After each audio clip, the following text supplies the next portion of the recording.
আসসালামু আলাইকুম ওয়া রাহমাতুল্লাহ। প্রিয় দর্শক, আজ আমরা এই ভিডিওর মাধ্যমে দুরূদ শরীফ ফজিলত সহ ভেঙে ভেঙে খুব সহজ এবং সুন্দরভাবে একে একে মুখস্থ করে নিব এবং এই দুরূদ শরীফ কোথায় কিভাবে আমল করতে হয় সে সম্পর্কেও জেনে নিব। তাই গুরুত্বপূর্ণ এই ভিডিওর ভিতরে কেউই অমনোযোগী হবেন না, ভিডিওটি শেয়ার করে আপনার অপর ভাইকে দেখার সুযোগ করে দিবেন।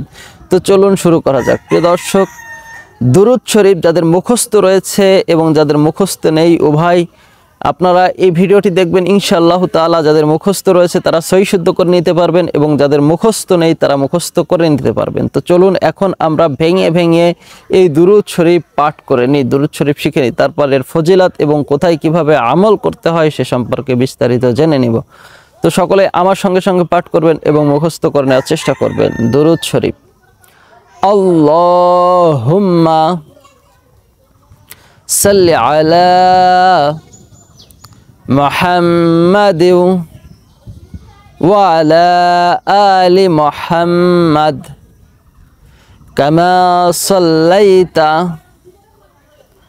আলা ইব্রাহিম ওয়া আলা আলি ইব্রাহিম ইন্নাকা হামিদুম মাজিদ।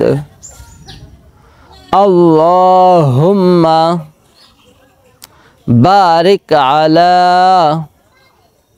মুহাম্মাদিন ওয়া আলা আলি মুহাম্মাদ কামা বারাকতা আলা ইব্রাহিম ওয়া আলা আলি ইব্রাহিম ইন্নাকা হামিদুম মাজিদ। প্রিয় দর্শক, এই দুরূদ শরীফের অনেক অনেক ফজিলত রয়েছে।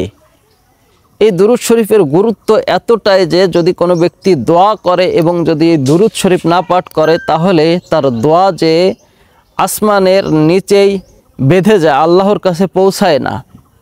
তাই এই দুরূদ শরীফ পাঠ করলে দোয়াখানা আল্লাহর কাছে পৌঁছায় যায়। যে কোনো দোয়া করার পূর্বে দুরূদ শরীফ পাঠ করবেন, ইনশাআল্লাহ তাআলা আল্লাহর কাছে ওই দোয়াখানা পৌঁছায় যাবে। তো এই দুরূদ শরীফের এতটা গুরুত্বপূর্ণ এই দুরূদ শরীফ যে কোনো দোয়া আল্লাহর কাছে পৌঁছায় না যদি নবীর পরে এই দুরূদখানা পাঠ না করা হয়। তো এই দুরূদ শরীফের আরও অনেক অনেক ফজিলত রয়েছে। যেমন জুমার দিনে যদি কোনো ব্যক্তি ৮০ বার এই দুরূদ শরীফ পাঠ করে তার জীবনের সমস্ত গুনাহ খাতা আল্লাহ পাক রব্বুল আলামিন মাফ করে দেন। শুধু তাই নয়, এবং তার পিছনের যে গুনাহ সে গুনাহগুলো আমলে নেকি দিয়ে পূর্ণ করে দেওয়া হয়। অনেক অনেক ফজিলত রয়েছে এই দুরূদ শরীফের ভিতরে।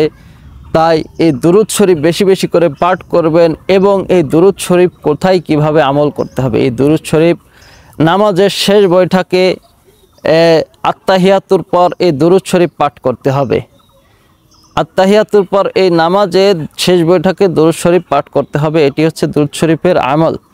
তো প্রিয় দর্শক, ভিডিওটি দিন প্রচারের সাথে শেয়ার করবেন এবং সঠিকভাবে আপনারা আমল করে চলার চেষ্টা করবেন। পুরো ভিডিও জুড়ে আমি ছিলাম আপনাদের সঙ্গে সোহান হায়দার। দেখা হবে আবারও নতুন কোনো ভিডিও নিয়ে। সকলে ভালো থাকবেন, সুস্থ থাকবেন এই প্রত্যাশায় আজ এ পর্যন্তই। আসসালামু আলাইকুম ওয়া রাহমাতুল্লাহ।